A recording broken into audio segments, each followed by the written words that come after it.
তথ্য শুধুমাত্র শিক্ষাগত উদ্দেশ্যে এবং বিনিয়োগের সিদ্ধান্ত নেওয়ার আগে আপনার নিজের বিশ্লেষণ করা এবং একজন আর্থিক উপদেষ্টার সাথে পরামর্শ করা অত্যন্ত গুরুত্বপূর্ণ।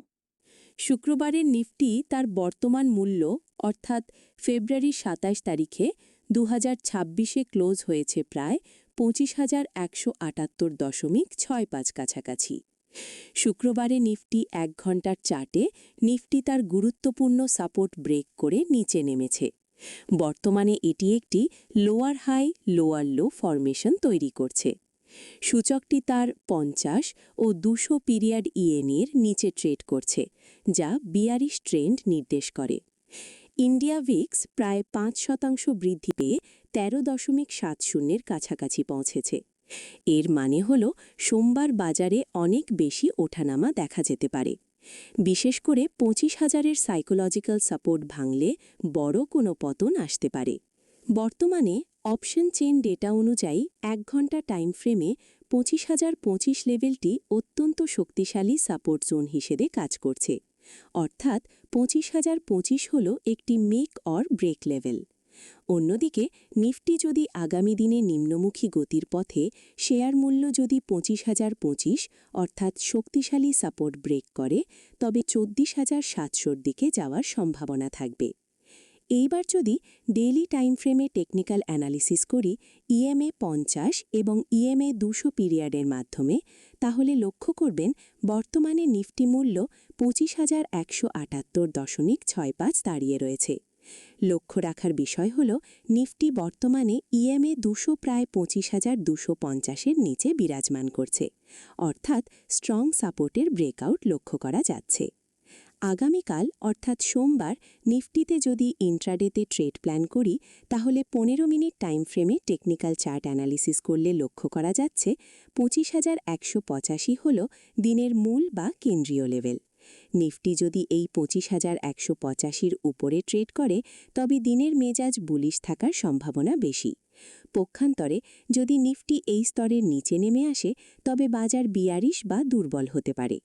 চলুন দেখা যাক গুরুত্বপূর্ণ সাপোর্ট এবং রেজিস্ট্যান্স লেভেলগুলো যথাক্রমে। প্রথমে যদি খেয়াল করি, রেজিস্ট্যান্স অর্থাৎ R1 হল ২৫,২৫৫। যদি নিফটি এই জোনে পৌঁছায় এবং সেখানে থেকে বিক্রেতাদের চাপের কারণে রিজেকশন বা প্রতিরোধ আসে, তবে এটি একটি শর্ট বা বিক্রি করার সুযোগ তৈরি করতে পারে। কিন্তু ২৫,২৫৫ এই স্তরের উপরে ১৫ মিনিটের মজবুত বুলিশ ক্যান্ডেলস্টিক যদি ব্রেক করে, তাহলে পরবর্তী রেজিস্ট্যান্স অর্থাৎ R2 হল ২৫,৩৫৫ দিকে যাওয়ার সম্ভাবনা প্রবল। এইবার যদি সাপোর্ট অর্থাৎ S1 হল যথাক্রমে ২৫,০৯০। যদি নিফটি S1 ক্রস করে, তাহলে S2 জোনে যথাক্রমে ২৫,০২৫ নেমে আসার সম্ভাবনা আছে। তারপর এখান থেকেও একটি বাউন্স বা রিভার্সাল আশা করা যায়। তবে যদি কোনো কারণে একদম নিচে ২৫,০২৫-এর লেভেলটি ভেঙে যায়, তবে বাজারে কিন্তু ডাউন ট্রেন্ড শুরু হওয়ার বা দুর্বলতা বৃদ্ধির ইঙ্গিত দেবে। আবার ৫ মিনিট টাইম ফ্রেম অনুযায়ী সোমবারের জন্য যদি নিফটি ইন্ট্রাডে ট্রেডিংয়ের পরিকল্পনা করি, তাহলে লক্ষ্য করতে পারছি ২৫,২০৮ হল দিনের মূল বা কেন্দ্রীয় লেভেল। নিফটি যদি এই ২৫,২০৮ পিভাট লেভেল উপরে খোলে এবং মেজার সাপোর্ট ২৫,০৯৫ লেভেল ধরে রাখতে সফল হয়, তবে লং পজিশন যাওয়ার সম্ভাবনা রয়েছে, অর্থাৎ পরবর্তী রেজিস্ট্যান্স পর্যন্ত ২৫,২৯৯ পর্যন্ত।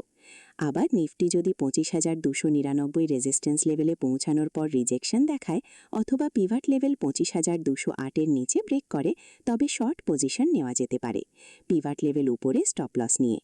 নিফটি যদি ২৫,৩৯৯ উপরে অর্থাৎ মেজর রেজিস্ট্যান্স ব্রেক করে, তাহলে নিফটিতে একটি বুলিশ মোমেন্টাম বজায় থাকার প্রবণতা আছে। সোমবার ইন্ট্রাডে ট্রেডারদের নিফটি ব্রেকআউটের জন্য ২৫,৩৯৯ এবং ব্রেকডাউনের জন্য ২৫,০৯৫ লেভেলের উপর বিশেষ নজর রাখা উচিত। শুক্রবার ফেব্রুয়ারি ২৭, ২০২৬ তারিখে বিদেশি প্রাতিষ্ঠানিক বিনিয়োগকারী অর্থাৎ এফআইআই এর পক্ষ থেকে ক্যাশ মার্কেটে নেট বিক্রয় বাজারে অর্থাৎ ৭,৫৩৬.৬৬ কোটি টাকা, যা নেতিবাচক সংকেত নির্দেশ করছে, এবং ডিআইআই এর পক্ষ থেকে ক্রমাগত নেট ক্রয়, যা অভ্যন্তরীণ বাজারে আস্থা এবং শক্তিশালী সাপোর্ট দিতে সহায়তা করছে। কিন্তু শুক্রবার ডিআইআই ১২,২৯২.৮১ কোটি টাকা নেট ক্রয় করেছে। ক্যাশ মার্কেটে যেহেতু শুক্রবার বাজার ক্লোজিংয়ের সময় বিদেশি বিনিয়োগকারীরা বিশাল অঙ্কের শেয়ার বিক্রি, মূলত বিশ্ববাজারের নেতিবাচক সংকেত এবং ভূ রাজনৈতিক অস্থিরতা, পাকিস্তান আফগানিস্তান সীমান্ত উত্তেজনার কারণে তারা ভারতীয় বাজার থেকে মূলধন তুলে নিয়েছে।